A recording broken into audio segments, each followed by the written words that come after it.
It's been a while. It has. I feel like we had our own little government shutdown in a weird way. We were in recess for a while. You had a lot going on in the mommy department in real life, and I'm just a childless wild animal, so I've been up to some things of my own that I don't really think I should disclose on the show.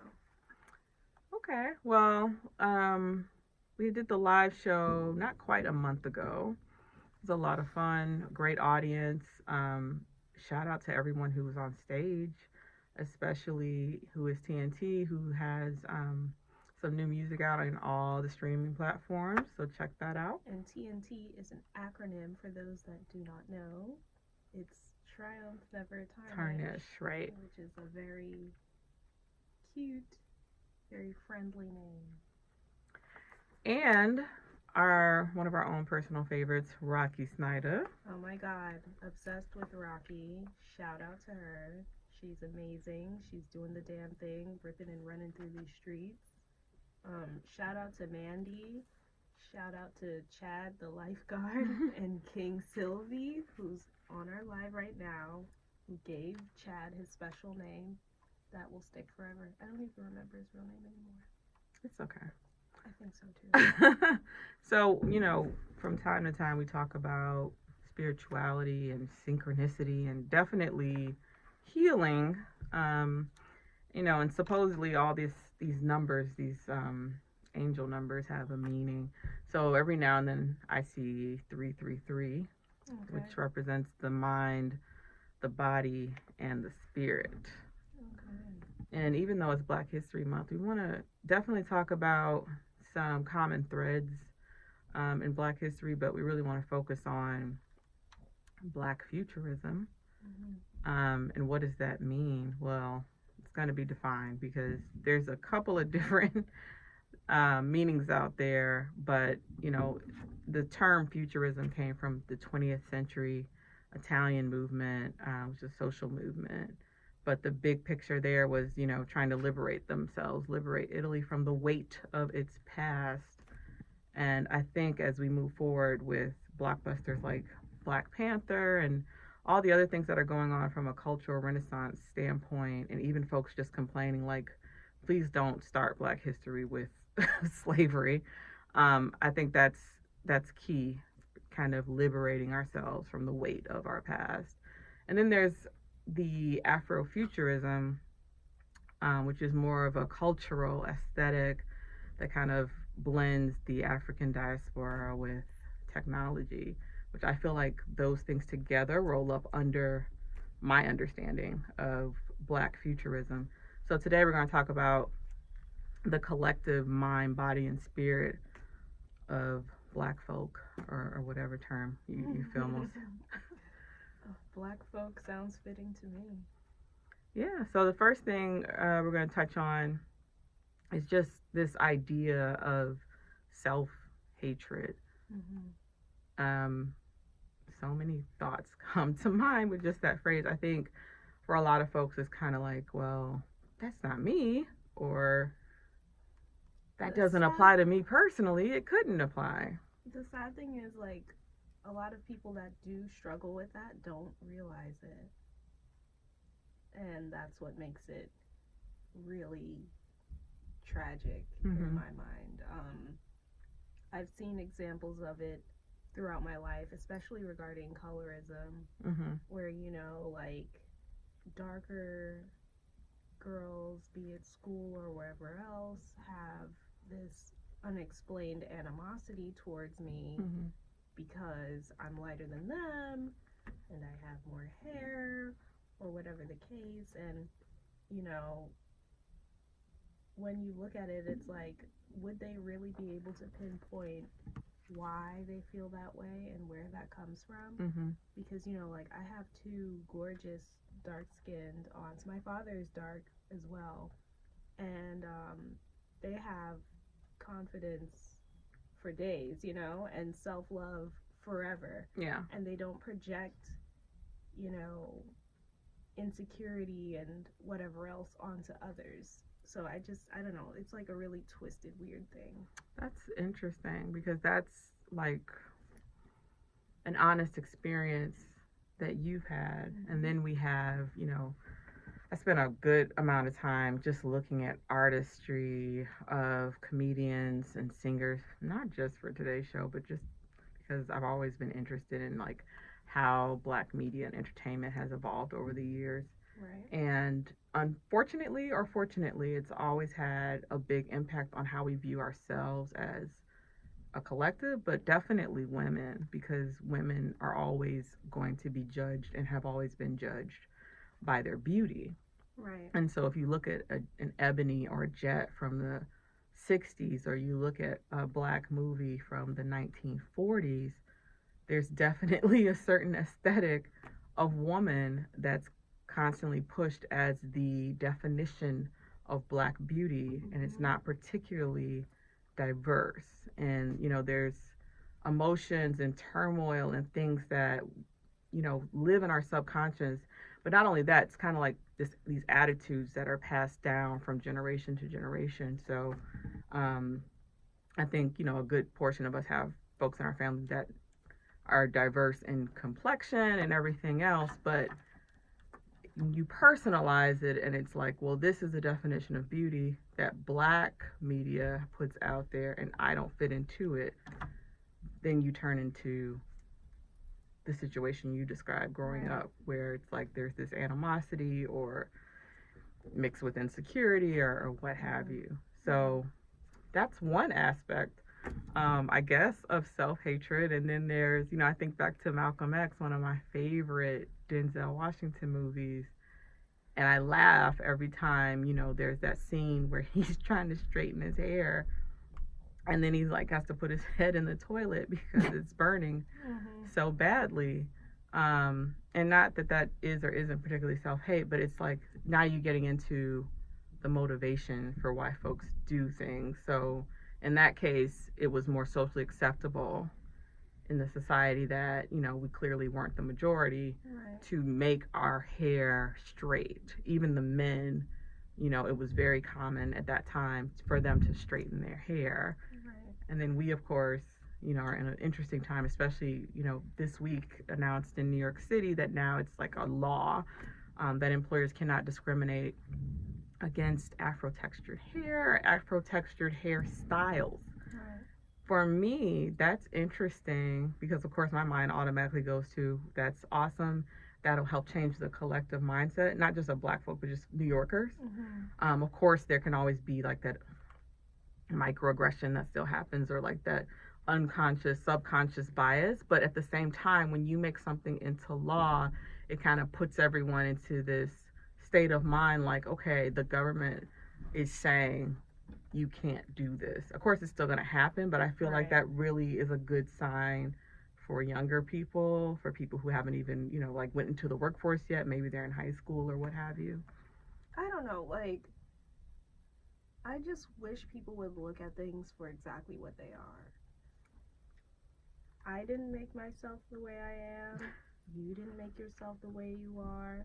And I guess in the mind of like a supremacist, it's, oh, I was chosen to be this, so that's why I'm this way. But ultimately, no one fucking has a choice as far as what grows out of their head or what their face looks like, unless they can afford to make that difference.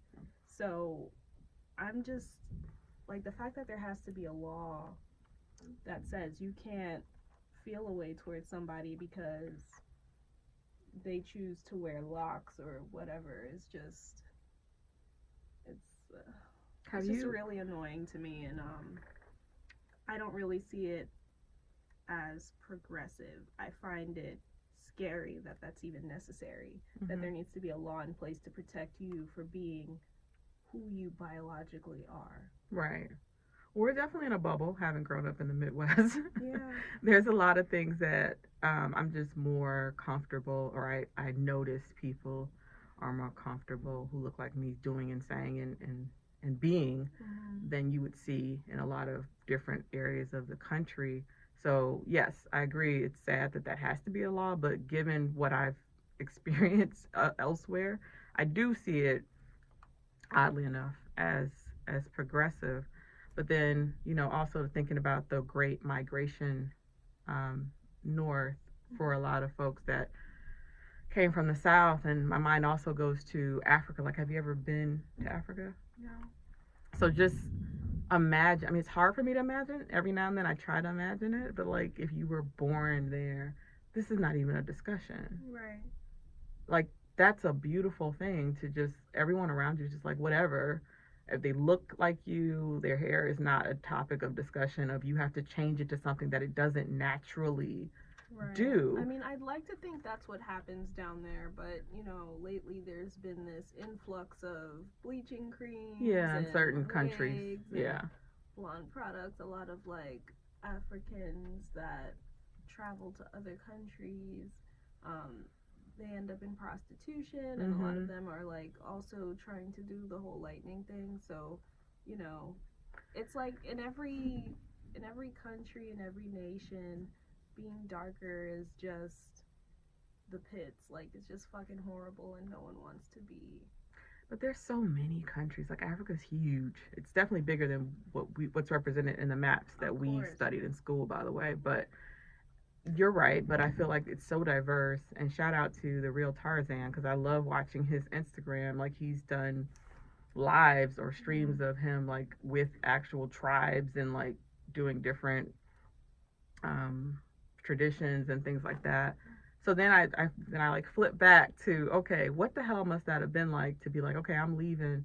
My folks, even though I grew up in Chicago, are from Alabama, Arkansas, and Tennessee, not Mississippi, like someone put on Twitter. You know who you are. But anywho, just to be like, okay, I'm trying to make a way for myself. And then you pick up on social cues. So it's like, oh shit, I got to make sure you want to get a good job. You want to get a maid's job or whatever, or bellhop. Right. Straighten your hair and make sure you present yourself this way. Right. And everything, what I really want to take my time saying is that everything in their minds at that time was about survival, but it was also about how do I survive in a way that I have to change myself. Right. I don't know that many folks can relate to that on that level. Yes, other people have to come here and learn English and things like that, but you have to change your physical appearance just to be able to get the lowest level jobs to survive after you come up and out of the South with this backdrop of not just slavery, but the KKK and lynchings and burnings. Right. So going back to, earlier, that's passed down, even though times change here and there and, at certain levels, it's like you still got grandma, great grandpa telling you, you better go get your hair pressed. Yeah. So it could be, 1970, 1990, 2010, whatever. That's passed down, from generation to generation. So again, we're talking about the collective Black mind and where self-hatred plays a part. You mentioned skin bleaching. That's happening everywhere. That's even happening in, some non-African countries. Jamaica, my people are out here cake soaping the house down, looking crazy, turning beige, looking spotty and splotchy. Because it's not natural. Like, just the adverse effects that come with trying to alter your appearance should let you know that it's not something you should be doing, And it just saddens me that these things don't occur to anyone because all they're stuck on is the mammy telling them, get those kitchens in the back, and all of that. Like, it's really sad. Well, you remember Martin? As funny as that was, it was like the whole B2B thing was, if you were in grade school or middle school or high school, that was something that was repeated by every boy who watched it, So that was all. I mean, and I love me some Martin as a, just Martin Lawrence, not even necessarily the show. I love the show too, but I was a kid, you know, when I'm watching that. So now I go back and watch and I reflect and I'm like, oh, it lands differently. The jokes land differently for sure. I remember the high school days, you know, peasy, nappy, whatever, you know. If your hair wasn't like relaxed or if it needed to be relaxed, it was like, oh girl, what's going on? You know, locks are the shit now, but back then they really weren't. Yeah. You know, I had one friend that I was in junior high with, and her family is Rastafarian, and she's always had locks all her life. Mm-hmm. For the longest time, she would get picked on, she would get into it because they just didn't understand anything less than, you know, the Chinese bang and the wash and set in the back. So it's something that we all have to work on collectively. And what I don't like these days is that a lot of the people that went natural and embraced this whole natural wave are now back to, you know, and I'm not gonna say that if you don't wear your natural hair you have issues or that you hate yourself, because in all honesty it's a lot of work and it's not practical for everyone's lifestyle, you know. But there are some people that just evidently never really embraced it. Right. And we're just doing it to be down, but then as soon as it got a little too tough or whatever the case, they went back to, you know, bundles or whatever else. It's like, it's just and then there's also the point of, well, for me, I was lucky because I never had a perm as a child. My mother spent an inordinate amount of time braiding. Right. And I mean little tiny braids with beads.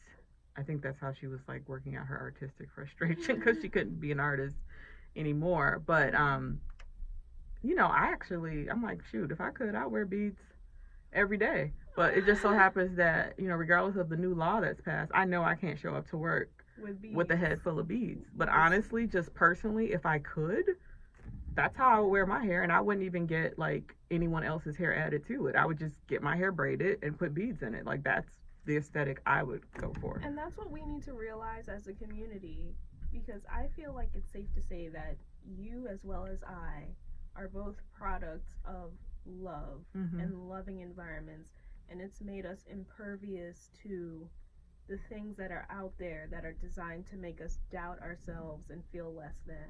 I have never, like, every single fucking day, I'm so happy to be Black.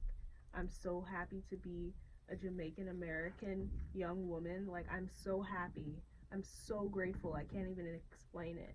And, you know, all the time that my mother took to wash my little lion's mane, to braid it, to twist it, it's like those things really help build an understanding and an appreciation and a love for yourself. And it just makes everything so much easier to understand. Yeah. And I realize that a lot of people don't have that, you know? A lot of people don't have it. It's interesting because what you just said about, like, just, like, loving yourself. You know, everybody has, who knows how many dating stories. I've heard some very interesting ones. And I didn't really date, honestly. I don't feel like in high school. Definitely in college. But high school, I was just such a shy, like, nerdy kid. But I remember coming across folks that weren't Black, and they would be like, I'm interested in you, and I only date Black girls. And my little teenage mind was, I mean, I couldn't put it into words, but there was something wrong with that to me. And I'm like, because I think, to your point, when you're raised to love yourself, and to love yourself as you are, it's weird for someone to then be You're more cautious. It's like why wouldn't you love someone equally that looks like your mom and looks like your sister and your aunt? So something's wrong internally. I don't want to deal with that. Yeah. And I think that now we trick ourselves or we say nonsense, but when you say things like what was said by, you know, the viral video of the football player with his football brethren, and they were toasting to more light-skinned kids, and it just so happened that all of their wives were white. as a woman, regardless of color, I personally would be like disgusted and like that's like vomit inducing to me. Absolutely. I wouldn't even sit down next to a man, let alone marry him and procreate that thought like that, regardless of, again, color. Like, there's something wrong when you don't love where you come from. Right. It can't even be a genuine love that you have between Right. the two of you if that person really doesn't love themselves. That's true, but again, to me, that all ties back into, as violent, as fucked up as that is, it all ties back into being a product of your environment. Mm-hmm. Was your mom a piece of shit mom? And you just associate that blackness with that ain't shitness that you've seen growing up in your life. So when you do get older, it's, I want to get away as far from this as possible. Let me go date a white woman. Let me go have kids with a white woman, because the lighter, the more likely it's gonna be different. You know, like when I used to work in Park Slope, I would see black men walking around in that area, and it's a notoriously white area. Mm-hmm. And every now and again you'll see like the interracial couple, and you know, I'd see like a black man just walking his dog, whatever, and it's like he's just in a completely different realm. When you look at most black men, they're very much like there's a difference in their aura. Like, they're very in the moment, they're very present. You know, maybe they have some things on their mind, but guys that have made it to, you know, the land of milk and honey, living in Park Slope with their white wives and their interesting children and their dogs, they all seem to have like this different, they have like this weird aloofness about them, and it's like a very kind of glazed over, comforted thing they have going on. And then, you know, they'll look at me and I'll look at them, and I'm sure they'll think, I wonder how my life would have turned out if someone like that was that around. Flash of yeah, like that momentary disruption happens, and I'm just like, you know. That's interesting, because I've noticed I've been watching TV more. I didn't used to watch TV. I got sucked into TV, and I noticed the commercials. And it was weird because when I was watching this last week, it was back-to-back commercials. Mm-hmm. One was for some type of insurance, and I do not remember what the other commercial was, but in both commercials, there was a black woman, you know, your typical, like, middle-aged suburban black woman, and her husband was white, and it was like this banter back and forth, and it's like, oh, look at the little nice couple. And the more you see that, I mean, I'm old enough to know where all the nonsense stems from, but you know, think about an impressionable 10-year-old. It sends message over time that if you want what you just said, that aloofness, that happiness, that glazed look, the comfort, the elevation, you need to go this direction, because y'all two together is gonna be fucking chaos.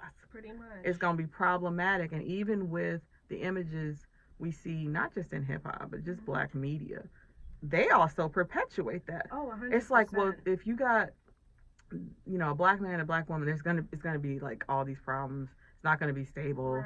Blah blah blah blah. Meanwhile, they never reinforce marriage, which every other culture who has built something, who can pass on real estate, pass on investments, value marriage. Marriage and family are the cornerstone of that. Yep. So you purposely brainwash people into being, you know, into this instant gratification mode, especially where sex and lust are concerned. Even the so-called, you know, middle-aged guys that are supposed to be spitting knowledge are also like overtly sexual, overtly lustful. And so the young men looking up to you don't have a foundation to value marriage and to value us as humans first. You do a disservice to our young men when you raise them that way, and or show them or direct them in a way that's just like, this is all TNA. Yeah, honestly. And then it goes on for generations, and we never build anything. So those commercials start to become a reality.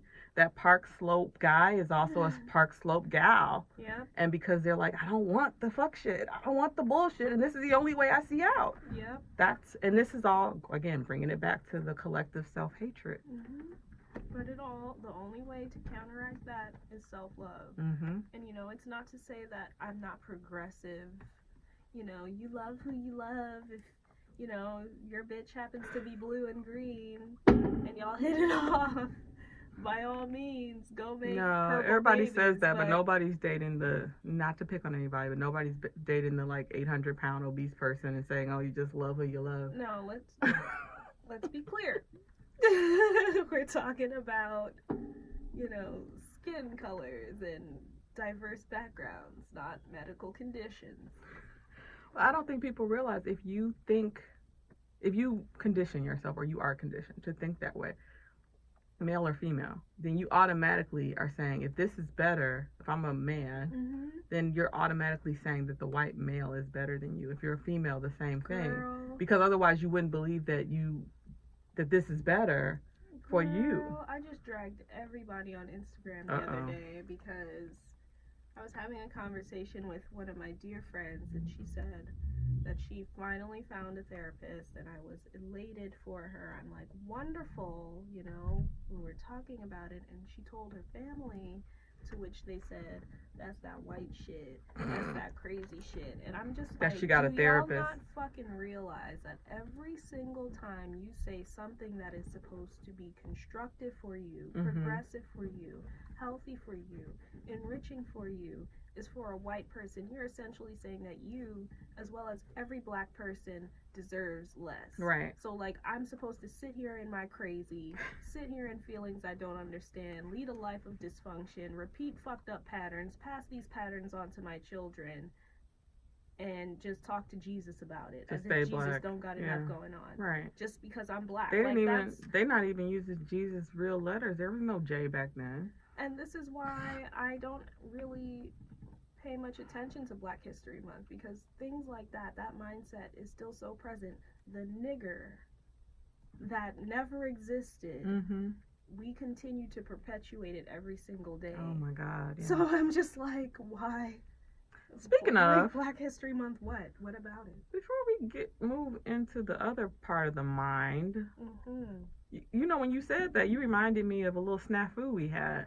So overall, Kimber did great, and I did great, and together we did awesome for the live show. But we had some issues. With the video. Went back and forth a lot just to get a final cut, and even with that, it's not as crazy as what the first two cuts looked like, but it was pretty bad. And I got to be honest, my sensitive ass, I'm from the land of Care Bears and My Little Ponies. I was very hurt. I'm going to be honest, because the first time we did a real studio session, it was real quick. I had to go on Craigslist, and I just took the best offer, and it was a little bit, pricier than I would have liked. But we had a full video. Right. And then we had a professional video. Right. And in the midst of me going on Craigslist, I tapped some people I know, but by the time they got back to me with folks that look like us, I was like, well, I already hired this guy. I already signed a contract. Right. So for me to keep that person's contact info, because our first show was last September, that was like professionally shot. Right. So from September to then end of January, it really hurt me that we were basically being treated like shit, and like this wasn't valuable. And here I was trying to keep the money, and I'm still going to. I'm just going to do a lot more front work from now on.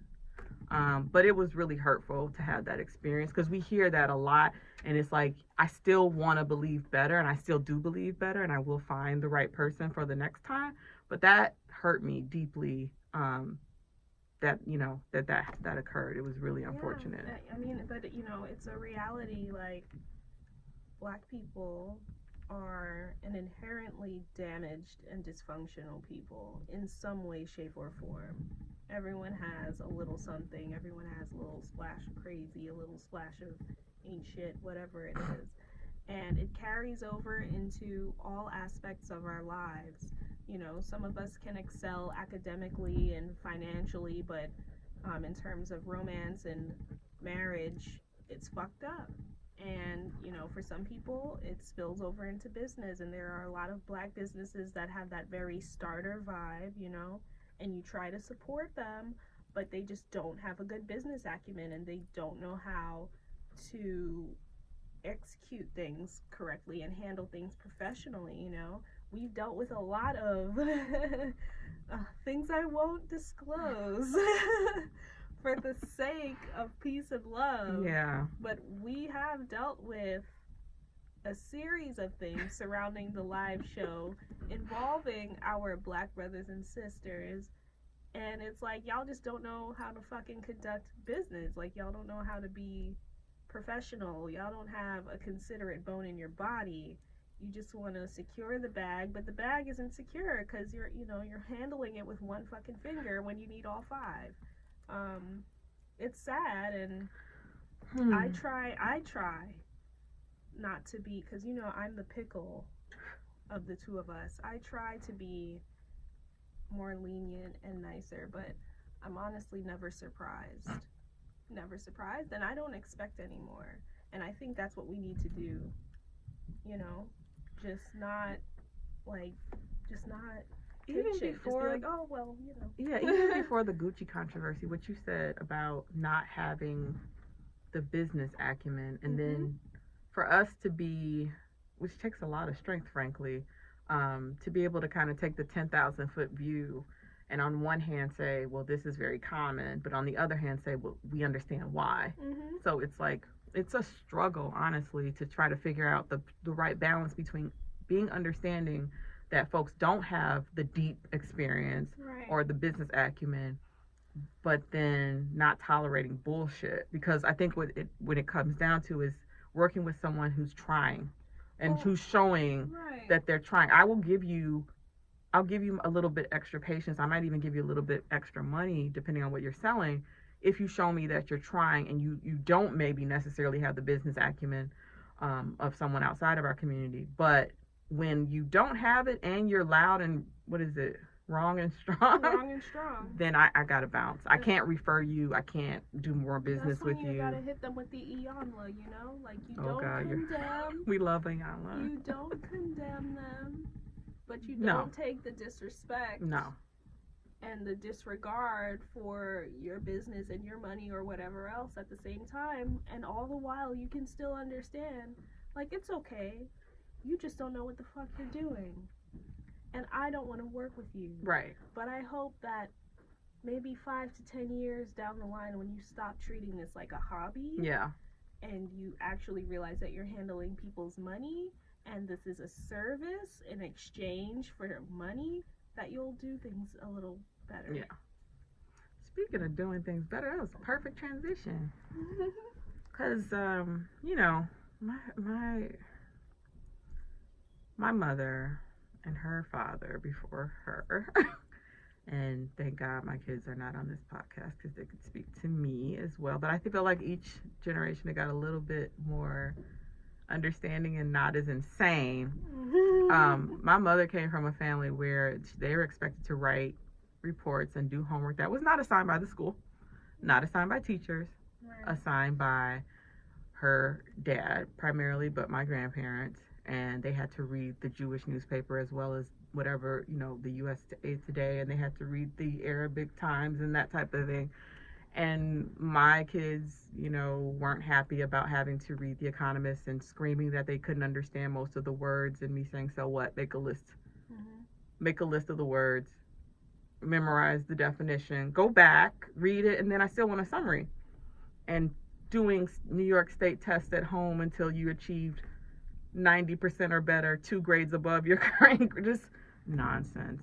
And you've heard athletes, we've heard even some entertainers, of certain ilk, talk about how their parents put them in this mindset. I think Kerry Washington is one of them, where it was like, I have to be 3 times as good just to be there, just to be at the table, just to be at the school. That's the fact of the matter, though. That's the fact of the matter. And I think that's what everyone needs to fucking realize. All these rappers out here, everyone that does anything, it's saturated, and if you really want to be a part of it, and you really want to be able to sing the praises and, flaunt the credentials and whatever else, you really have to go ham and cheese. There's no other way around it. But what do you think that does? Because on one hand, and again, this is taking the 10,000-foot view after, right? Because we're all conditioned. There's things you can choose to learn or unlearn or change. Mm-hmm. But for me, when I thought about it, now that my kids are much older, I'm like, wow. I mean, on one hand, yeah, it helped us get to where we all needed to be. But to be a little kid and not to just be able to just be with someone just like, hey, you got to go take this test that I'm making you take, and you got to do extra homework and read extra books. No. I mean, it was good on one hand because they love reading books, but when it, what does that mean? Like, what are you carrying around? Again, going back to the collective mind and mindset. I mean, my parents essentially did the same thing. I had those Britannica books, Yeah. and I would have to read an article. I would have to read the newspaper, and I, being rebellious for all of my life, rebellious and emotional, I'd be like, I don't want to do this, like, I don't want it, like, no, but it gets you further along than most people, because I went through a great deal of my academic life being called a dictionary, and all I knew were pretty basic words in my mind. It wasn't, I wasn't out here giving IQ on 250 or whatever, but people always felt like, oh, like you're, it just gives you more of an edge. Mm-hmm. And frankly, living in the city, childhoods are very short. Yeah. And very accelerated. So, I feel like just 2 weeks ago I was 13, but I'm not anymore. And I mean, it's like, it's great if you can age appropriately, if you can age, the way you're supposed to. But there's no harm in preparing your children for the worst. I feel like if I were to have children, I would constantly be thinking, if I were to die today, would they be all right? Exactly. But here's the thing. This is where I want to go with this. Are you a football fan? Mm-mm. Me neither. However, I grew up under football fans. So there's certain things that I have memories of. I have memories of grown-ups around me talking very passionately, and I can't even tell you the name of the guy. I don't want to say the wrong name. Mm-hmm. But the first time a black quarterback was part of a winning Super Bowl team, and again, not being a football fan, being a kid, but just listening to little snippets of the conversation and then surmising that, oh, the reason this is a big deal is because usually it's not a black quarterback and you have to be super smart, and no one could believe that a black quarterback could lead a football team, right? So what you're saying, I think, goes across the board, especially for immigrant families. So like a lot of my friends who were Asian were like, is your mom Asian? Because I wasn't allowed to come home with anything less than straight A's. And I never knew that until they told me that was a common experience, right? Yeah. So what you're saying is absolutely right. You want to raise your kids in a way where it's like, if I die, y'all are good. Pretty However, when you're black and you come up against, I'm going back to the images and the media that we see, whether you're that really smart black quarterback or you're a black immigrant entrepreneur, or you work in off or whatever it is you do, or you're a black American and you work in trading or finance or what have you, and you have to go up against images that constantly put in everyone's mind, because at the end of the day, we're all in this country together, that we are less than, that we're unintelligent, that we're hypersexual. That's different, because when me and my Asian friends all got to a certain age and we get into a working situation, they don't have to fight against those stereotypes. And it's not stereotypes that's only being perpetuated by folks that don't look like us. So that's the difference. You have to be 3 times as good, and you have to withstand this lowered ideal of who you are and what you can contribute. To me, it's simply put, prove them wrong. But that's what I'm saying. That wears on your mind. It's that you have to prove someone wrong versus just be. Just be great. Just be celebrated because you're great, as opposed to carrying an extra burden. Because we're not all, when you talk about black accomplishment, you're like, oh, well, Oprah did this and Jordan did this. Those are just extraordinary human beings. We're all like, working at a very similar level for the most part until you push yourself to excel at something. And to have to carry that around over time, that weighs on you. I don't know. The way I see it, what weighs on me from my personal standpoint is feeling like I don't do enough. You know, like it could be something as simple as seeing someone do a backflip and I'm just like, bitch, I can't even do a cartwheel. I need to do more with my life. It's just, we all have life, and that is our superpower, and we don't have it for that long. So I feel like the least we can do is the most we can with it. And when we're in a society that's rigged to basically fuck us, the least we can do is be equipped to defend ourselves. Because yeah, it is tiring, but you know what's exhausting?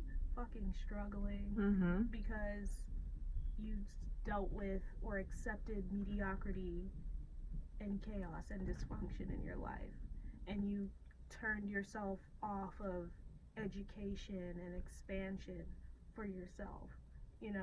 Like I just don't think we can afford to be anything less than. We can afford, and we've covered, I think, for the most part, and we can cover as much as we'd like to here, but the backdrop, the history, and the present, but with the futurism outlook of, liberating ourselves from the weight of our past. What does that look like? Are we saying we're okay with that?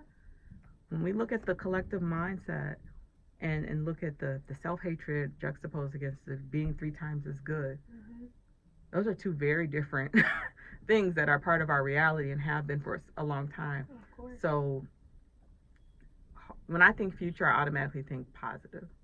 So, I really want the folks that eventually watch this and listen to this to weigh in.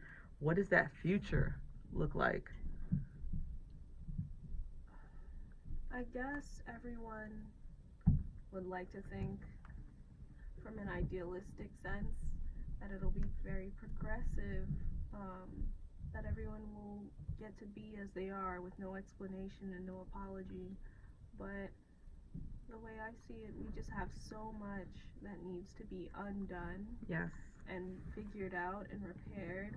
And, my scope of the world is only but so big, seeing as though, I live in Brooklyn, I work in the city, I only have like 600 something followers on Instagram, so, and most of them I've known for like a good amount of time.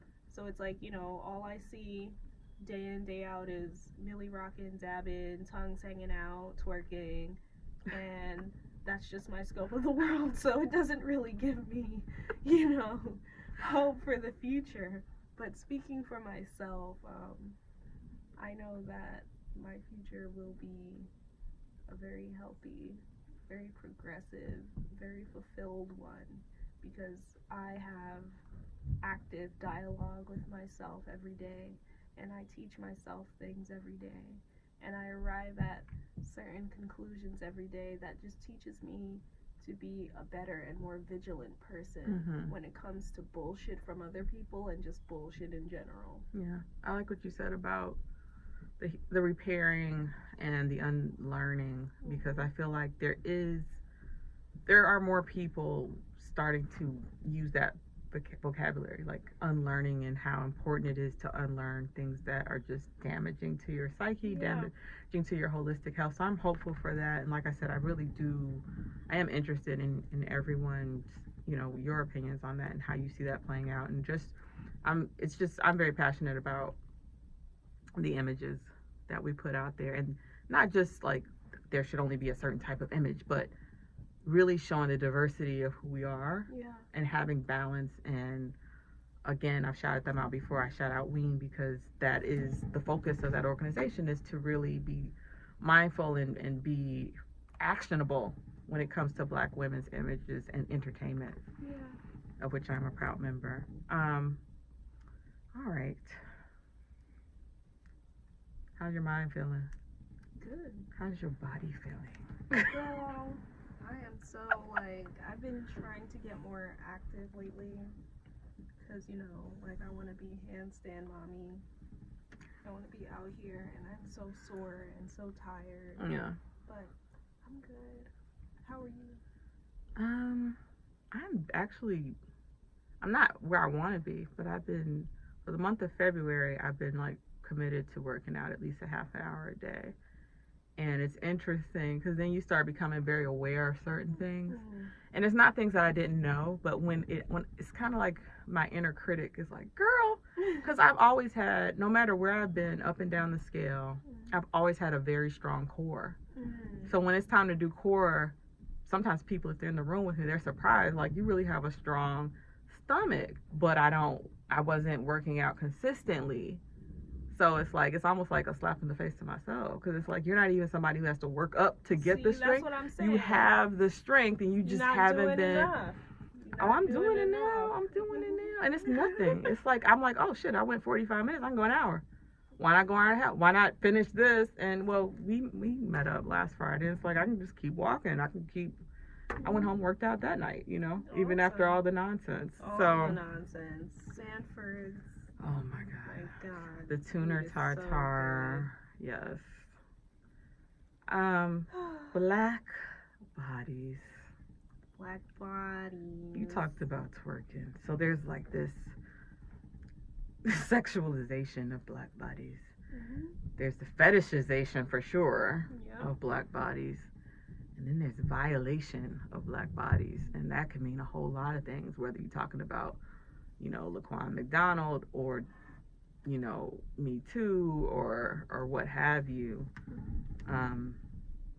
I feel like there's so much you could cover when you're like, what do you want to cover when you talk about the collective black body?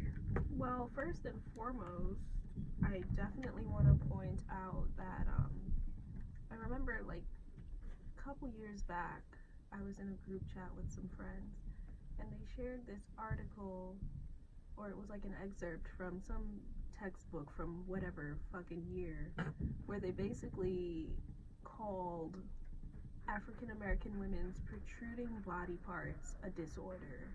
Wow. So it's like, that's the kind of shit that has been going around. That's the kind of shit that has been put in people's minds from, I think it was like not even the 20s. I think it was like even further back. But just like, we've just been alienated and made to feel crazy for things that we cannot control. Yeah. For our nature. And to me, we're the baddest motherfuckers walking, but you know. I was watching a lot of 90s sitcoms. I watched Living Single. I watched Different World, of course.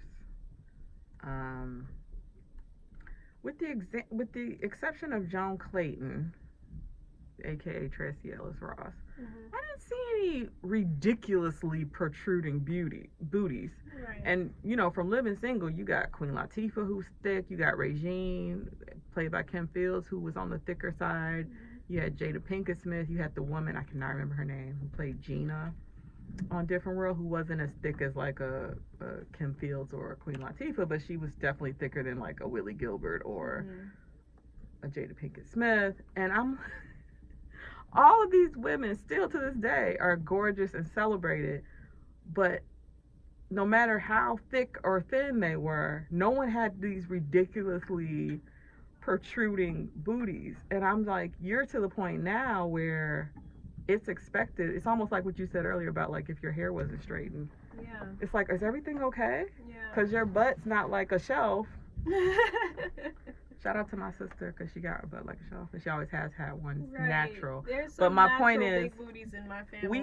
we have started to fetishize ourselves for the last, I don't know how many years it's been now since that's been a real thing. Maybe 6. Like, people finance that shit now. It's like, oh well, I gotta finance my $5,000 booty lift. Girl, oh my god,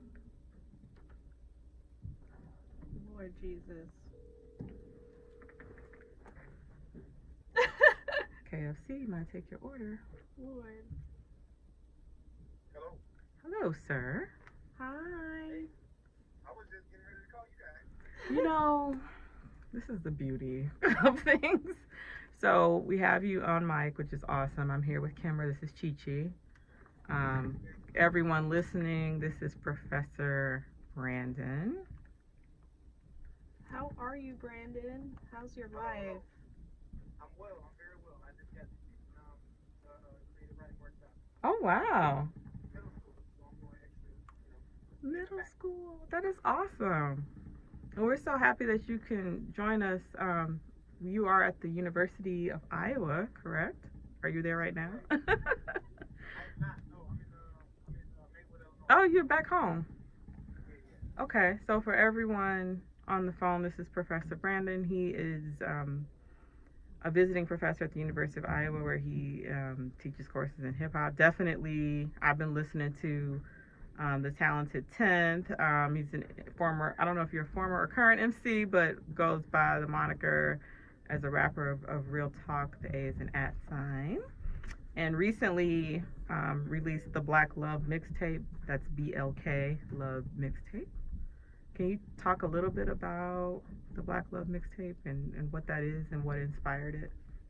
Yeah. So the Black Love mixtape, I started creating that. I was sitting around. I'm a DJ, and so in undergrad, I was DJing an event, and it's like women's banquet for the Zetas for my sorors, and it was like, we want, leading up to the show, it was like, all right, we want you to play a bunch of songs that are uplifting for Black women. I said, okay, cool.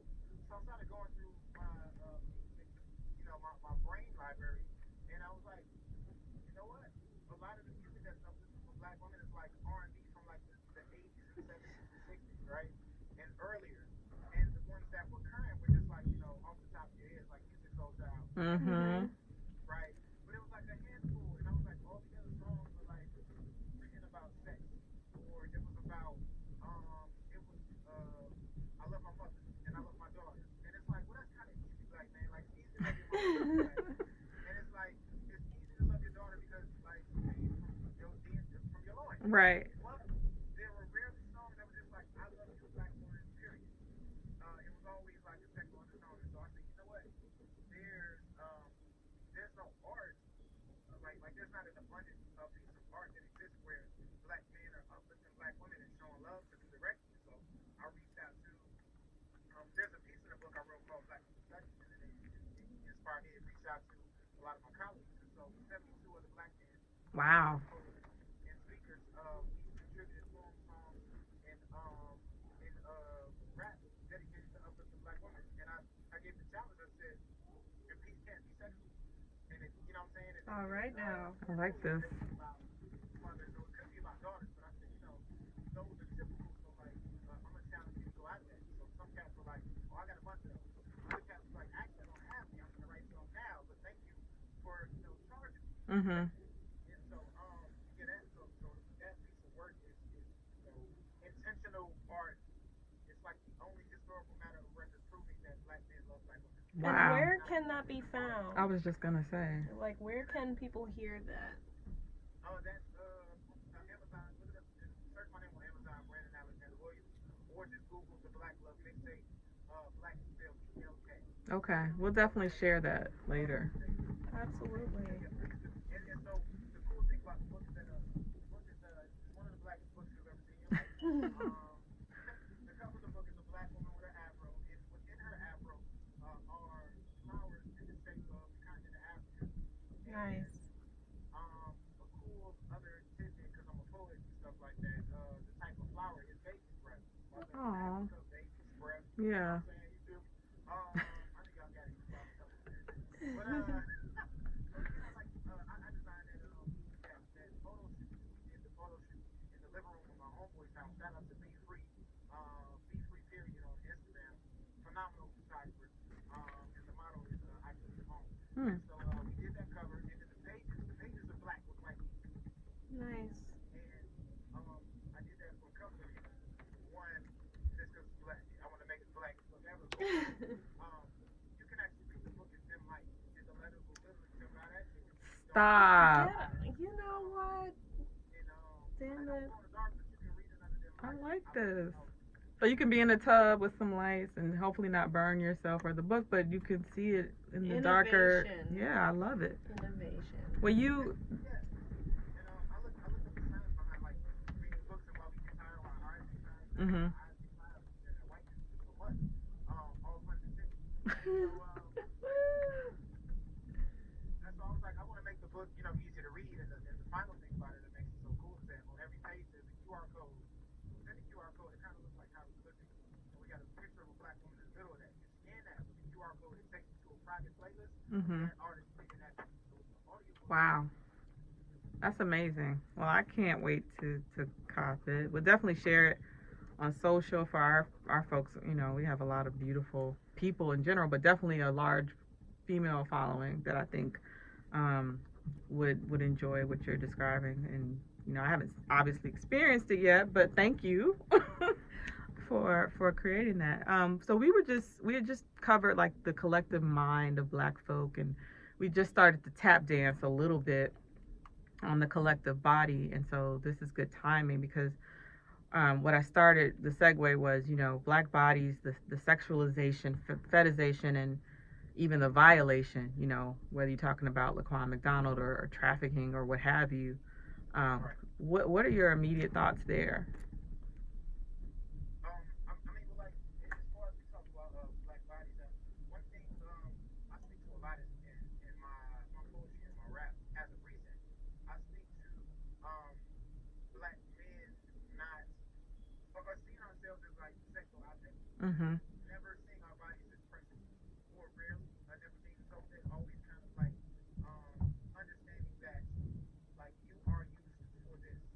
I have a piece called Dear Brother, and in there, one of the lines I say is I said, I know you struggle with your woman, homie. I do too, but damn arbitrary fishing, homie. It ain't my mission, homie, nor my hobby or my fate to keep hunting for sport with my body's debate. Okay, now. If I could go back, I probably would have waited. It's like I probably would be 5 years married to somebody now with a smaller body count. I ain't got the shit figured, homie. I'm just trying out, doing my best, trying not to ruin my flesh. And so, like, in the piece, I'm just talking to like, man, as I've grown older, I wanted to get out of this, being identified as a former fuckboy, out of this, mindset of thinking that like, oh, I'm doomed to the whole boys will be boys. It's like Right. boys will be held accountable for their actions. Mm-hmm. But in the midst of all of that, it's like I had to be convinced that in order to convince a young man to taste the cat, so to speak, you have to convince him. He has to agree that his body doesn't have value. Right. Because it's like in the midst of that, I have to give my body away or think that it doesn't have value to say, here, you can have it, you can have it, you can have it, you can have it. Mm-hmm. Right. And as opposed to looking at it like, I got this small and objectifying. So in order for me, in order for me to objectify the black woman, I have to objectify myself. I gotta walk in that willingly. And so when I think of bodies just like me being a black man, that's one thing that's like big. And I advocate with my brothers and my peers to like, like see yourself as different, and I challenge them like every step of the way. And to not see themselves as objects or their mates, and even like their children in the future, right? Like one of my homeboys was talking about like he just had a daughter, and of course you hear guys say stuff like, oh, That's your karma. like, your daughter is not karma, like God doesn't work that way, right? Right. Your daughter isn't karma for bad things that you're doing. Your daughter is a blessing, point blank, period. If that happens to be a motivator to get you to act right, then so be it. But one thing, he said was like, I'm not gonna let my daughter date you, And I challenged him, and I said, you know what you're saying? He's like, I mean, I'm just trying to keep it protected. I said, no, you're implying that the young men who will grow to be her age at that time won't be ready. And you're in charge of that. You have influence on the boys in the hood. Mm-hmm. The boys on the block see you every day. You look like what they're gonna look like one day. And it's your responsibility to reach out to them and to build community with them. Because if you think that parenting is a one-person job or even a two-person job, you lost already. Right. Right. So, with that, I say, help raise the boys on the block. So you ain't scared to let your daughter date the boys on the block. She'll be in a safe space made by the boys on the block. Code of honor that you gave the boys on the block. So, what do you make of women who are currently augmenting themselves to fit a standard that, I mean, honestly, I can't even imagine where it really started. Yeah. But what is your thought on that? I think that I think that body positivity is a real thing. I definitely champion that.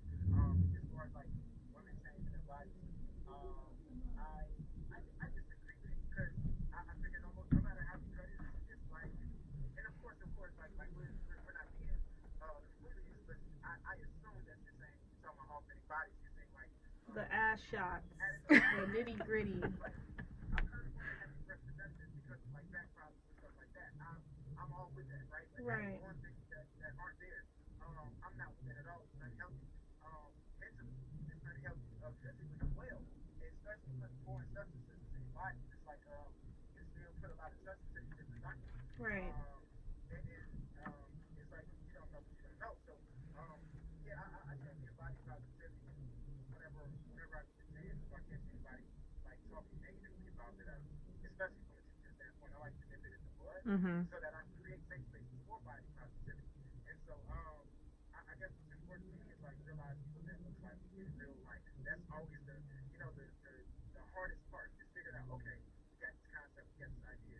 What does it look like every day? Body positivity looks like I love myself as is, Mhm. with no additives.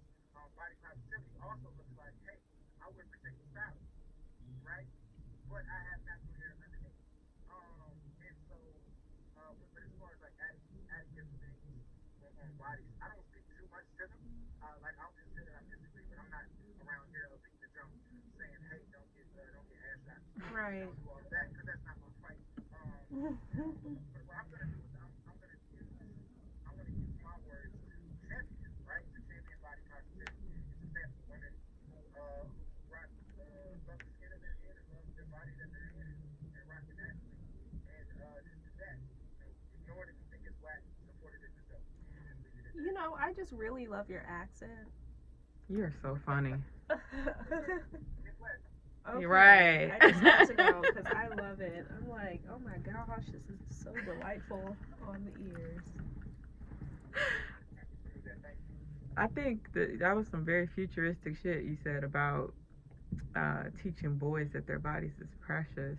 Yeah, fuck boys need love too. I've always been about that. I have like an exemplary example of a great black man in my life. That's my father. So, I'll never wave the niggas ain't shit flag. I believe that there are good ones out there. Yeah. And, everyone can be a good person. It's just, about where you come from and being a product of what you are. And, in relationships, I feel like we as women need to know and understand our role and work on uplifting men and supporting them and trying to help them grow into what we know they could be, even if it doesn't work out. Real quick, Professor Brandon, do you see more grown men or even men in your circle that are trying to unlearn the fuckboy habits and just, do better, just become better in that regard? 1,000% because I don't count and I'm not around anybody in my circle that's like that's moving like that. Mm-hmm. Any of my homeboys that move like that, they try to share because naturally you share stories just like right. Mm-hmm. One thing I learned to do because I was like, man, like one of my homies, he was like really like deep into it, and one day I was just pretty thinking and I said, how can I discourage him from doing this? And so because saying don't do that like that doesn't work. Yeah. For children it doesn't work for adults because it's like okay, you tell a child to stop, you got to replace my action with something else. You can't tell me to stop and do nothing. You got to give me something else to do. So what I do is like, for example, people try to say, hey, check out this girl I just met, and then hey, let me show you this picture, right? And I'm like, no, I don't want to see. And they're like, man, come on, man. Like, I was like, no, man, I don't want to see. I said, like, that's all that matters. Mm-hmm. And he's like, oh, get your deep poetry right there. And I'm like, I said, bro, I don't want to see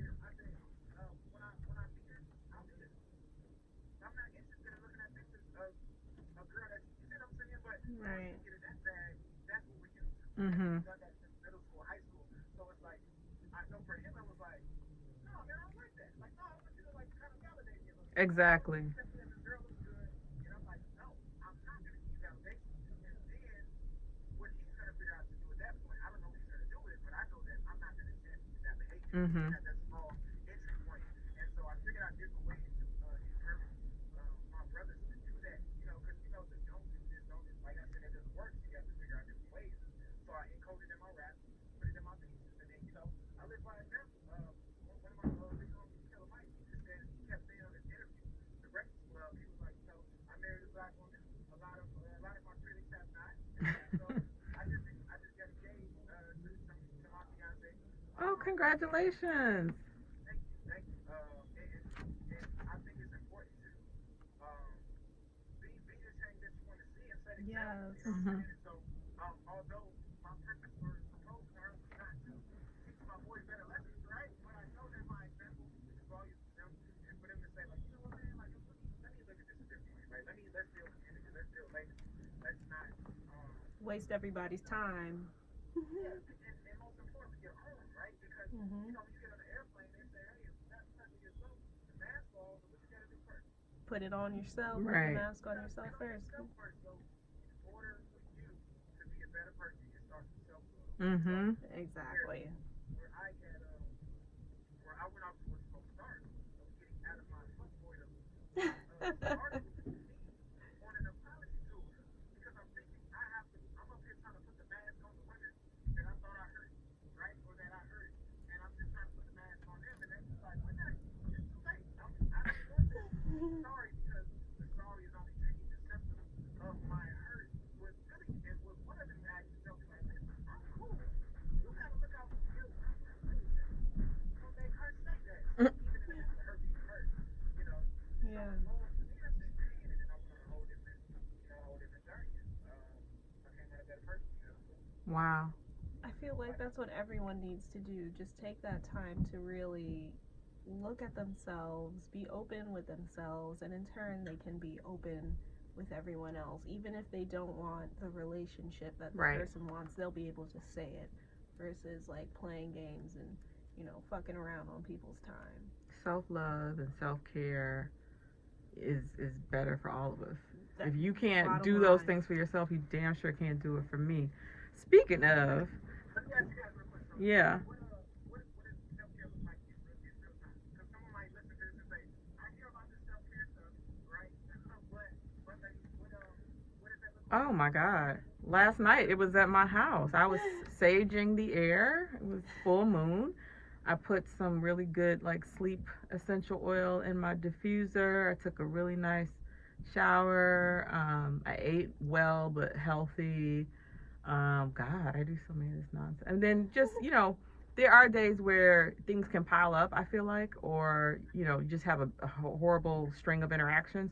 For me, it's stopping myself and breathing and also saying, hey, let me align myself with my creator right now because I'm not feeling too good. I'm feeling a little bit off balance.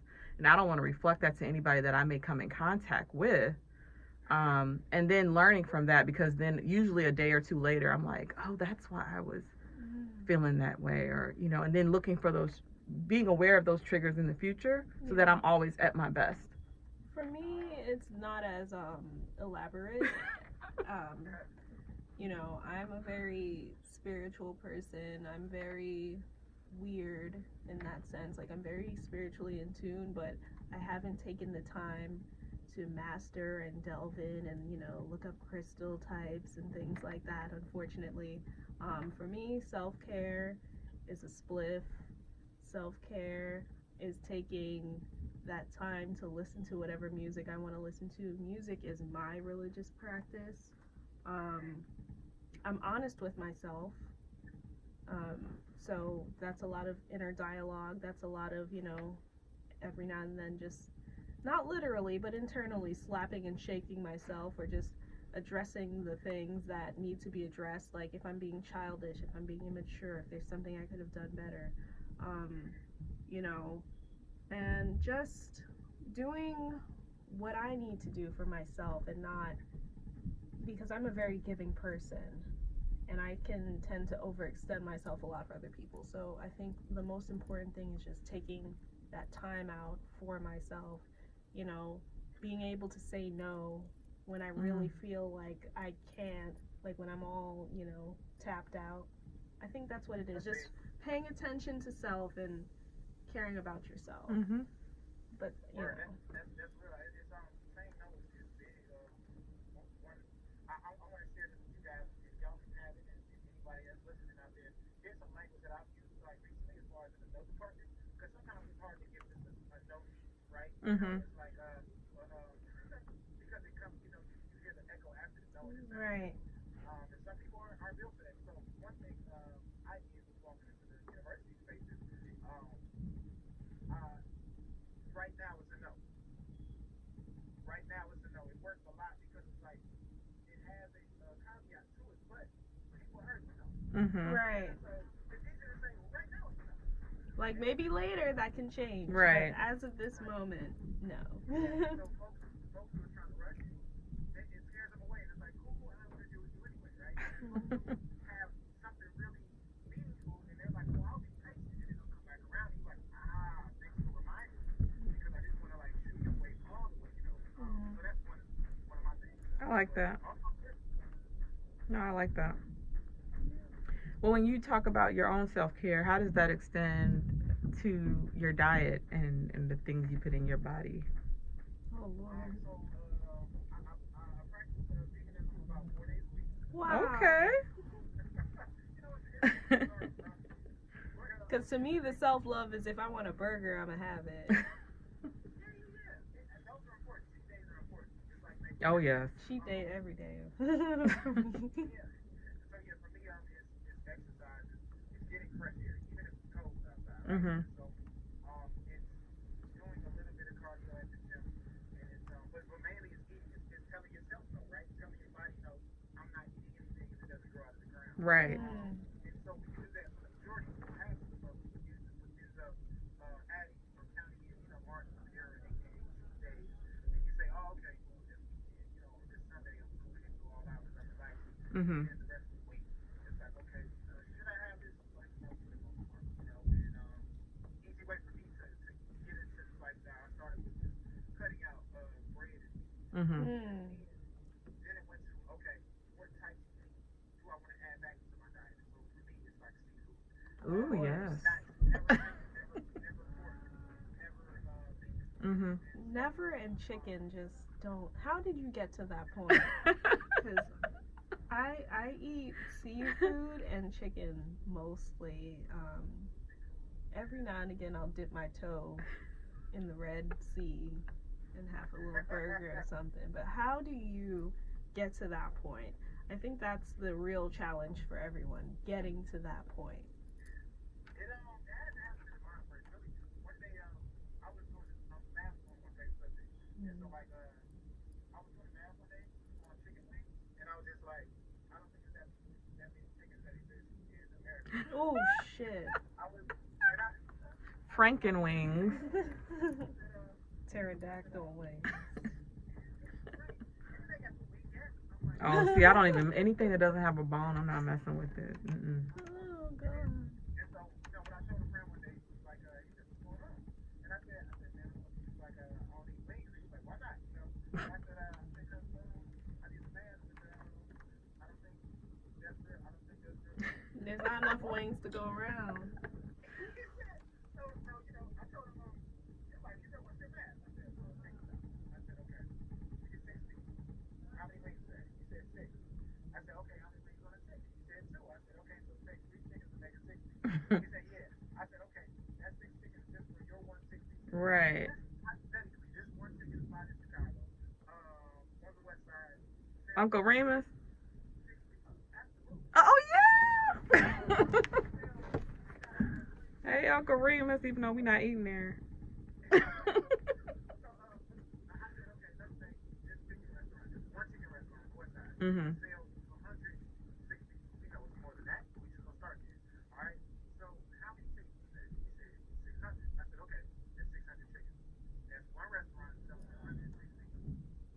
Let's say, and I was like, let's multiply that. Let's say 100 restaurants in the state of Illinois that sell 6 pieces do the same thing.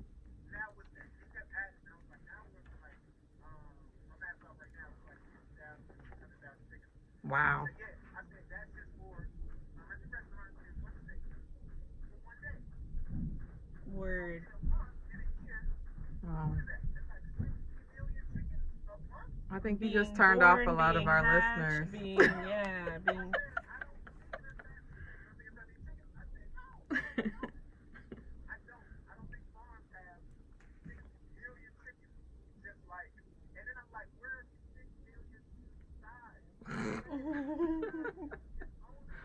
So they just going in Oh like, my God. Have you seen the Netflix docu-series Rotten about right? the Yeah. yeah, they really dig in. They I'll really have to rip check and that out. run.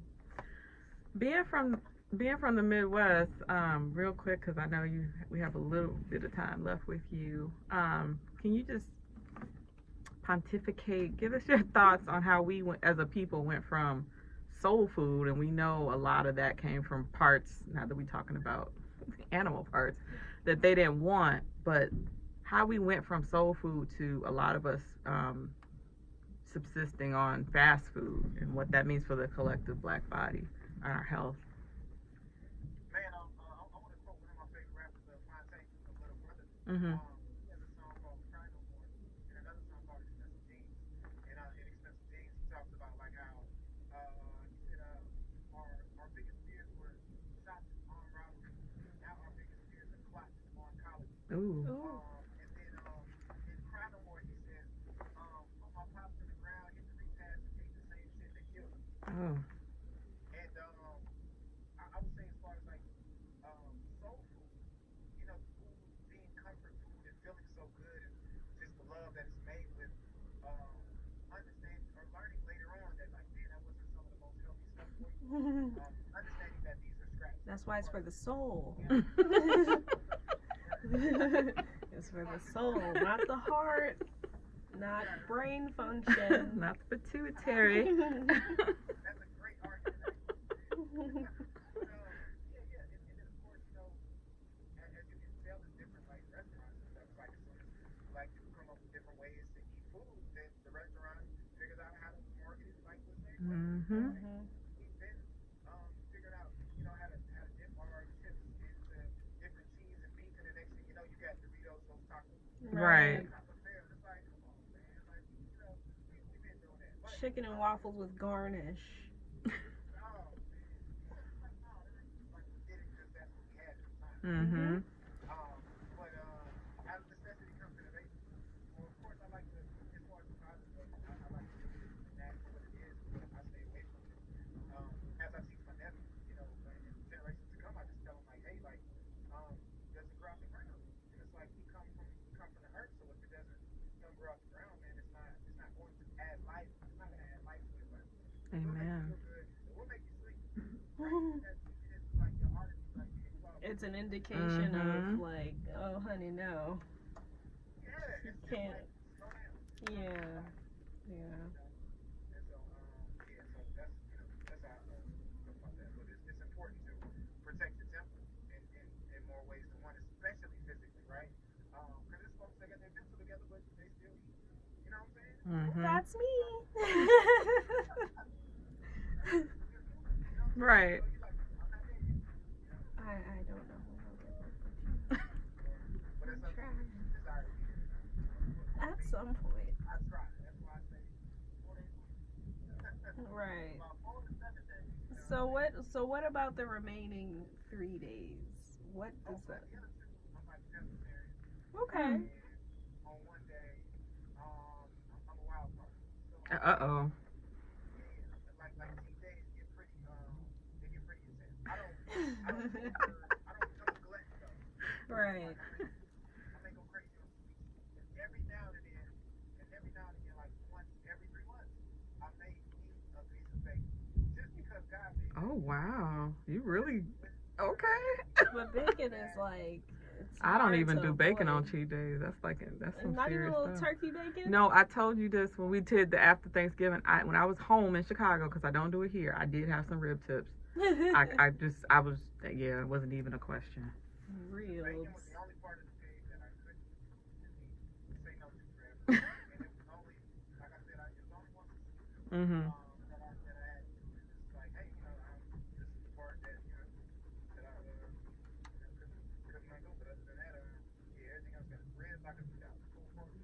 Mhm. and of course all the other miscellaneous stuff that I don't even acknowledge as being real, like Mhm. hog maws and all that other stuff, hooves and all that No other stuff. hog head cheese. Ew, that doesn't even sound good. That sounds like. I'll eat that on February 22nd. Ugh. Well, in any case, congratulations on being an exemplary black man Yes. for all of these people out here to see and hopefully aspire to. And congratulations on your mastered diet and, you know, your creations. And like, I caught a little bit of that freestyle out here being this magnificent black storm cloud. You know, keep doing your thing. And I, to my knowledge, the only I checked out a little bit of coverage of the Yard, which is a hip hop a cappella musical covered by the Source and other places, and to my knowledge, I haven't seen that done anywhere else, and that's amazing as well. So anybody listening, we definitely recommend you check out this man's body of work, including the new stuff that we're gonna plug later, which is the Black Love mixtape. Yes. Yes, yes, And yes. a live album. My first family recital is called Live Foxx VOXMAN. If you just search my name on Spotify, Okay. All right now. a lot of stuff pop up there.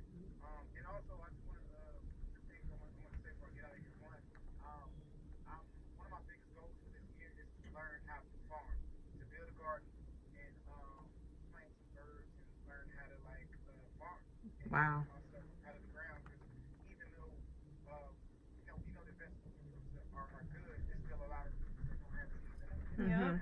Right. Still fake. Um, Self-sufficient is the best way to be. That's where we're going at this point. And there are a lot of urban farms out there. My sister was a huge part of the food activist community and did a lot of work on urban farms. And, Mhm. it's out there, it's available to us. So, by all means, go man, forth. shout them out. Shout them out, post it, in the information link and everything. Yeah. You can find different farms just because it's important for us to support each other. Absolutely. And to keep cooperative economics going. Yep. And also, I want to we talked earlier about like self love and mental health. So I wanted to share a quick experience that I've been in therapy for about 2 years now. And one of the reasons that I wanted to go in the first place is because one of my favorite rappers, Joe Budden, would always talk about going to therapy on Mhm. a podcast, like randomly in passing. He Mhm. would just be like, oh yeah, when I went to therapy, yada yada yada. And I'm just like, because it was coming from his body saying that, right? And me already being a fan of his rap, it was like, oh, you as a black man can go to therapy too. And so, thanks to, I believe it's called Black Girl at Home, they posted a directory called therapyforblackgirls.com, Mm. and I use that directory to find my therapist. Hmm. And so, they have a directory by state. Click on the state, make sure you're left listings. And when I was seeking out a therapist, I specifically looked for a black woman because I've always had like strong relationships with black women in my life. Mhm. Trust them, and I know that they love me, and so that's why so that's another act of self love Yep. that I engage in. It's important, people. Black people are crazy too. We need work too. It's not just white people that can go. Right. Like, there's sessions out there. If your insurance doesn't cover it, you could spend anywhere between 100 to 150. So instead of those fucking Jordans or whatever else you want to get, treat yourself Butt to injection. some. Oh. Right. I understand. Treat yourself to some mental wellness. It's worth it. It's worth it. It's worth it. And I'll just add this, like, for any brothers that's listening, because a lot of times, brothers will like, what I'm saying, Mm-hmm. to share period. So like, what I will give as far as like my experience is like, it's giving someone else giving you a vantage point, but they're showing you and saying like, hey, I noticed these patterns. Hey, you talked about this red triangle 3 times in the past 15 minutes. Right. What does that represent? And you're like, dang, I didn't even know that I talk about that a lot, and it gives you awareness. So if you don't have self-awareness, I think therapy does for you. It gives you awareness, and for somebody who's like, licensed and professional, Right. So that's a big, myth. A lot of people think, oh, they're just gonna, oh, I'm supposed to come here and they're gonna fix me and tell me what to do. Like, nah, they're gonna show you you, and then and give you mild suggestions. Mhm. Right. That's what's happening in mind. You know what I'm saying? Just point you in the right direction, because realistically, you can't always see where you're going. Right. Patterns don't lie. That's like one of my mantras. Yep. Well, thank you so much for calling in and giving us your time.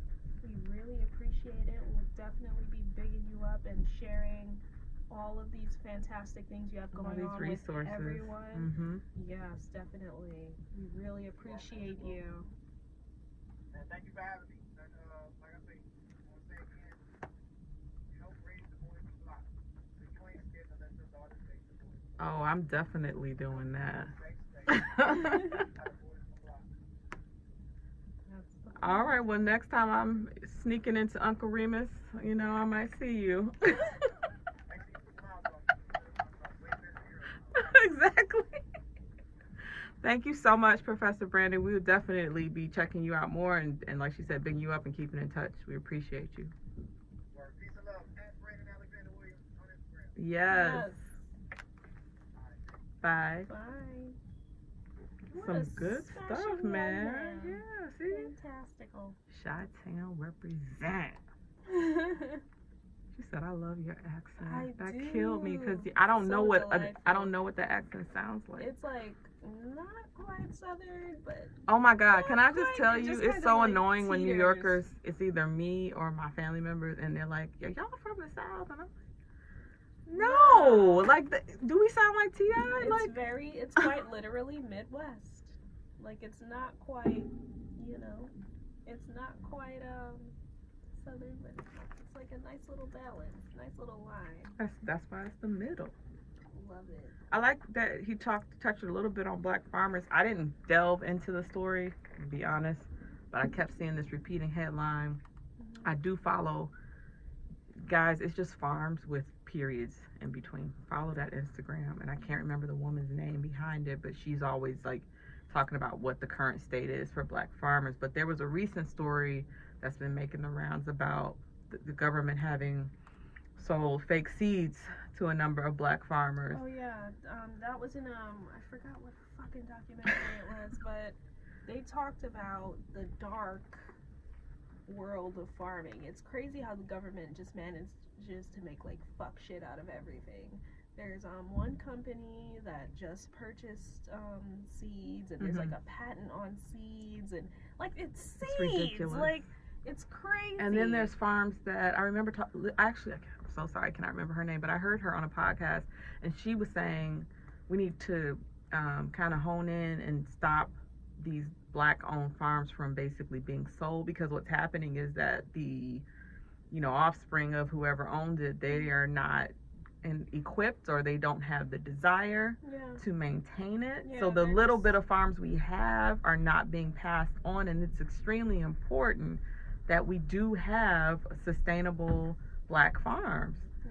Not to mention, folks being ran off of their farm by the government in some cases. So it's like, I'm just waiting for the day for nature to just turn up on everybody and be like, none of this shit is yours, B. Like, none of this shit is yours. Damn, man. We got so much to cover. Just but hit us with an asteroid. You know what? A good transition from the body to the spirit, because it affects both. And it's also both of our favorites, but you've talked about him more. Let's talk about what dope does to the body and the spirit. Oh, you said dope. You talking about Future? No, I'm talking about Future because, admittedly, that was like one of the hottest songs, and I said it on one of the other shows. I'm gonna be 60 still, like Percocet, Molly Percocet with my. I'm still gonna be getting it, but oh god, I don't want to spend too much time on it. But when you look at the black body and the history of us in this country, we know that dope was, and even folks that don't look like us will tell you adamantly, dope was put into our communities after the men who died on our behalf, including, Martin Luther King, Malcolm X, and JFK, and the Black Panthers that were murdered. Dope was then, it was like, okay, it's the 70s. We got them too afraid to come out there and lose their life to move the people forward. So we're going to put dope in every major city. Yeah. From Harlem to Detroit to Cleveland to Chicago to Philly, you name it. Yeah. And then we had conveniently, that happened in the 70s, and then conveniently, when, I was coming around in the 80s, it was like, oh, we got a war on drugs. And that sounded really good at the time to people, because they didn't really understand what that meant. Buying drugs. And the whole point of war on drugs was that they were mad that Colombia was making all this fucking money, and they weren't getting any of it. So that you had I forget the name, because I watched the first season, the Narcos? The show by John Singleton. Like a one-word show. Lord help me. Snow. Where they covered what you just said. Narcos? So you had that, and then you had the unfair drug laws. So the dope was like fucking up families, fucking up communities, obviously the bodies. And that does something to your spirit. You get to a point where you just there's no such thing as rationalizing. Drugs once you're fucks addicted. Up your soul. Yeah. Drugs fucks up your soul. Like, I've looked at people that are clearly strung out on crack or whatever it is, and I can tell that they used to be that bitch, or they used to be that dude in the neighborhood, and they just got on this shit, and now they're all fucked up, and all, that infinite potential that we're all born with has been cut down by a substance that will still remain the same while you are diminishing yourself. Really quickly though, what does it say, given all of that history and the knowledge that we have and we've uncovered as a country and as Black folks, that it's still pretty prevalent in our music that we're celebrating like lean and dope and Percocet and Molly, even if the person who's rapping it isn't particularly maybe even doing it. Well, when you're rich, a lot of your drugs are free, and when you're rich, you look better when you're on drugs. Like, it kind of works in tandem. That kind of dark lifestyle. It's easier to sell. It goes over easier when you have. It's more glamorized. So we have more rappers who are standing up and saying I'm vegan, but at the same time, some of the hottest music is like I'm on dope. Pretty much, but it's like, I mean, look at Future, prime example. He was the one that was like if anything, I'd say he's like the reintroduction of drug rap. But he looks damn good, and because he's not actually. Dressed. I'm not saying he's not doing anything, but there was stuff leaked that's like he's not really living that life. I mean, he may not be. His drug is something else. He may not be Lil Wayne Turner. Yeah. But I see those eyes behind them shades. And those eyes be low. Okay. Speaking of drugs, no, horrible segue. I do want to talk about some positivity of like all the shit we've been through, and we just still have this amazing spirit individually and collectively, and one of the biggest pieces of that is humor. I mean, Richard Pryor, Professor Brandon didn't get a chance to touch on it, but he actually spent some of his formative years in Peoria, and that's where Richard Pryor grew up, in Peoria, Illinois. And then you got Red Foxx, who had a crazy ass life. And you guys, I learned what the real deal was behind Sanford and Son. Like, it really wasn't a show I gravitated towards. It was like, older folks would watch it and I'd like hear something. I didn't know the history behind it, and they didn't think that show would take off. And then he just, I don't know the numbers, but let's say it was like, okay, $1,000 per episode because we're not going to make more than X number. And then whatever that X number was exponentially grew to where that $1,000 just didn't make any sense. And the guys behind, whatever network it was like, yeah, we know that we gambled and it paid off, but we're still gonna make you honor that original contract. And so Fred Sanford, aka Red Foxx, was like, I'm not showing up for work, I'm sick, like whatever, till it got to the point of litigation. Like, it was a hot ass mess. But when you look at his body of work, and just even his name, like the reason he has the 2 X's, and I watched some of his stand up and I was like, oh my God, I didn't even know, like, because you don't really see people talking about sex the way he did back then. That's why he had the 2 X's, was to like basically tell you it's gonna be like some raunchy shit that I'm about to get into. And Richard Pryor, I watched JoJo Dancer. I never ever watched JoJo Dancer. I knew it was like this semi-autobiographical movie about when he was freebasing and set himself on fire. Yeah. But to actually watch it, and I didn't know Debbie Allen was in the movie, and you know that he grew up in this brothel where it's like his mom was a prostitute, his grandma was the madam, there's all these other women there. Depending on what source you read, you know, his dad was definitely there. You know, certain people say he did one thing bootleg and another person say he was a pimp. It depends. Yeah, his dad was but that was the environment that he grew up hustler. in. Yeah. Yeah. So to go from that to like, no matter what the background is, when you talk comedy, almost everyone says that they were inspired by Richard Pryor. Because a lot of the greatest people in entertainment come from adversity. And a lot of great talents come from adversity. That's how a diamond is made. I mean, even taking it down a level to like what, you know, the environment I grew up in where we were bused to school because they wanted black kids in a white school, but me and my sister were the only two kids on the bus who weren't from Cabrini Green Projects, and having to like defend ourselves both by fighting, and then we all became like friends, but also seriously, and then also playing the dozens and that whole thing, and how it just becomes normal. It's like, yo mama this, and you know, she rolling her hair with rice and all that shit.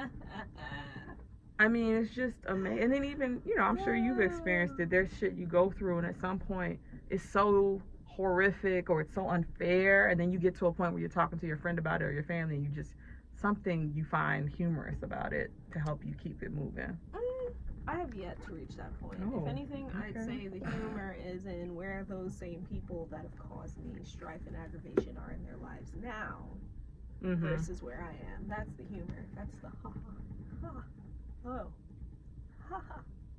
You know, I know we celebrate Black History every day, every month, and damn sure there's some chunk of it dedicated, I feel like, to every show we've done up to this point.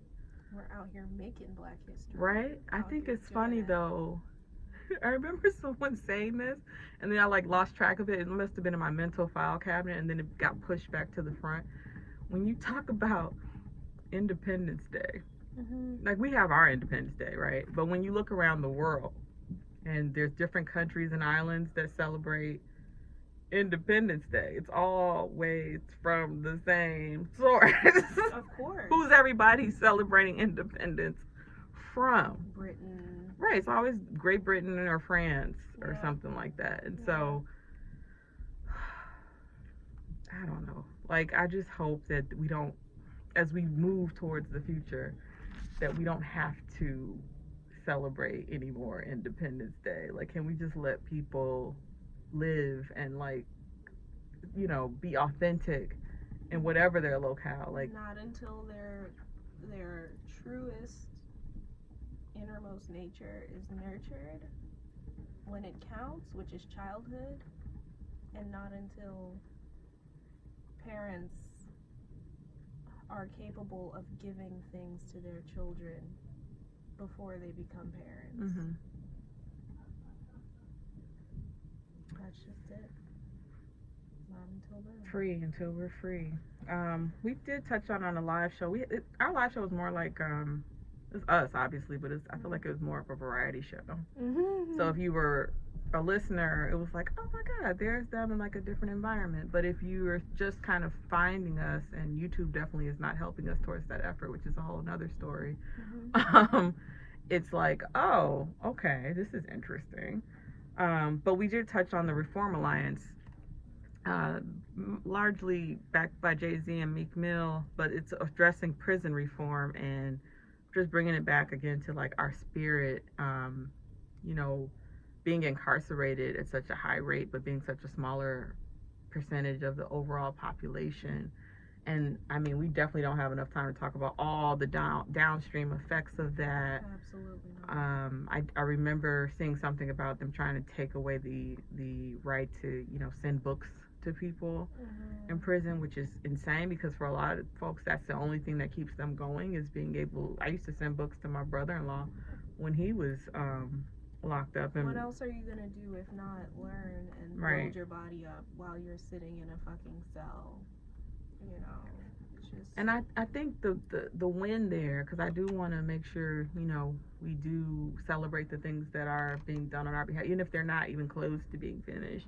I feel like now, you know, the folks that are thinking about running for president or whatever office, that is something they have to address, because it's so much in the collective consciousness, not even just black folks. Everyone's like, no, this is fucked up.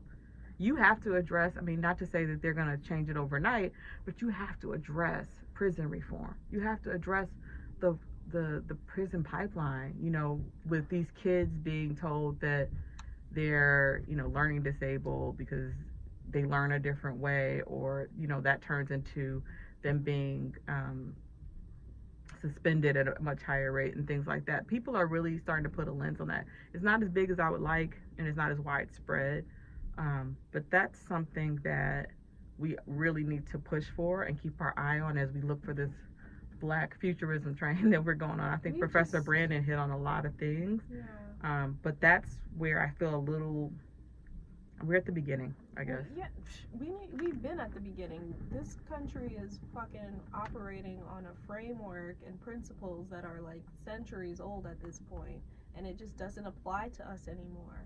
It doesn't apply to us.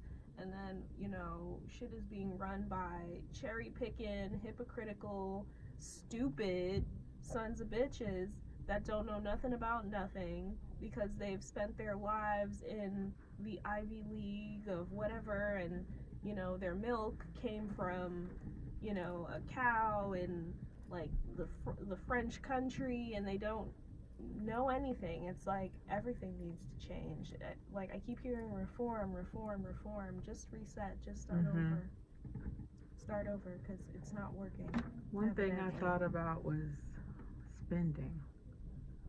And I don't have the resources. I know there's someone out there that does, but I would like to really see at the local level and then the highest levels, because that's something we're like, you know, tearing down a lot of structures in different ways with different movements. How much are we spending on, you know, prison versus education? Because I know it's horrible in the state of Michigan, for example. And why hasn't that, like, that needs to be held accountable, I feel like. The day those things are, because that's your priority. If you're spending 200% more, and this is a real number for some states, 200 to 300% more actually on building prisons than you are education, you got to answer for that. It's like they're just spending imaginary amounts of money at this point. If we were to really look into what's really going on, this country would probably go up in flames. Because, like, I keep hearing, you know, we owe trillions of this and we've borrowed billions of that, and I'm just like, okay, so what are the actual facts here? Like, every time I hear, like, I personally don't watch the news because I feel like they don't talk about anything, and everyone sounds fucking crazy and shrill. These politicians, you know, they talk like this and they yell really loudly, and they're just throwing out and they do the latest dance that no one really, like, the average person doesn't get. Yeah. But it's like, can anyone really have a clear idea of what's going on? And then the things that they talk about, it's like, it's nothing. It's just, they stay on the same empty, subjects. There's nothing. So it's like, to really find out what's going on, to really and truly know what's going on, you know, and I'm sure there are those that have known. Like, there was that horrible video of one of these activists that was out during the time when Trayvon was killed, and he was, like, literally bagged up and snatched up in it. Like, that's the kind of shit that happens when you get too close, you know? Yeah. The last thing I want to touch on in the few minutes we have left is, and it's funny because Puffy just happened, or Diddy, or whatever he's calling himself now. I thought it was Love. Wasn't it Love? I'm going to call him all of that if I ever see him in person.